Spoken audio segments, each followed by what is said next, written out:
Olá, eu sou a Fernanda Dilda e hoje nós vamos falar sobre os agentes de tratamento na Lei Geral de Proteção de Dados.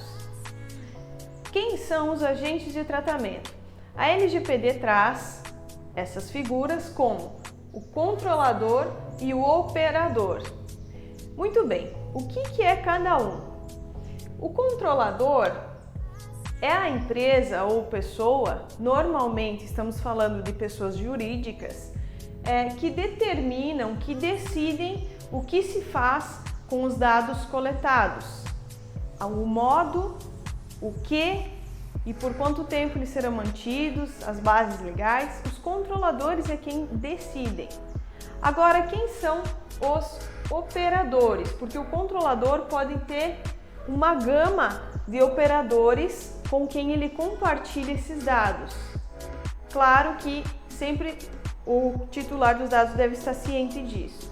Mas os operadores são aqueles que executam, que realizam atividades de tratamento em nome do controlador, que executam algo a pedido do controlador. Então, às vezes se confunde muito como controlador e operador, pessoas diferentes de dentro de uma mesma empresa. E não é assim. Há sempre essa distinção, são empresas separadas, são pessoas separadas, controlador e operador. Nós não estamos falando de figuras dentro de uma mesma empresa, ok?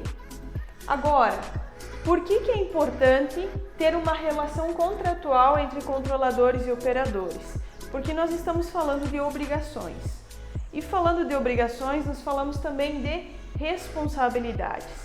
A LGPD, ela prevê a responsabilidade dos agentes de tratamento em caso de violação, de dano, em relação aos titulares de dados, inclusive responsabilidade civil. Agora, quem o titular dos dados poderá acionar em caso de querer exercer algum dos direitos, como por exemplo, a exclusão, a eliminação dos dados, a portabilidade, a retificação ou a modificação desses dados. Para o titular dos dados, quem aparece aqui como legítimo para receber essas solicitações é sempre a figura do controlador. Para o titular dos dados, os operadores, num primeiro momento, eles não aparecem.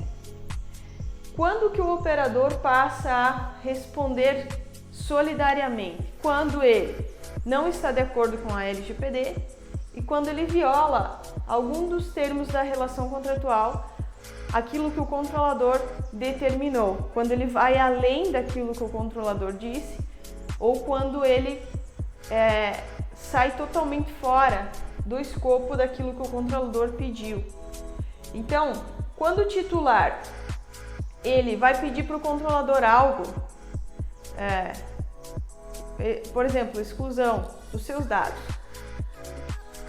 a LGPD prevê que esse controlador deverá solicitar a todos os operadores com quem ele compartilhou esses dados que executem na mesma medida aquilo que ele executa. E interessante que o titular dos dados ele poderá ir tanto à autoridade nacional quanto aos órgãos de defesa do consumidor, em caso de alguma violação. Então, por isso que é importante nós termos bem claro esses conceitos de controladores e operadores, porque as responsabilidades, elas precisam estar muito bem claras nesta relação contratual. Então, se você é controlador e você compartilha esses dados com outras empresas, é bom verificar quais são os termos que você já tem, ou se não tem, porque é uma questão crucial esta relação quanto à responsabilização por incidentes e até para atender aos direitos dos titulares.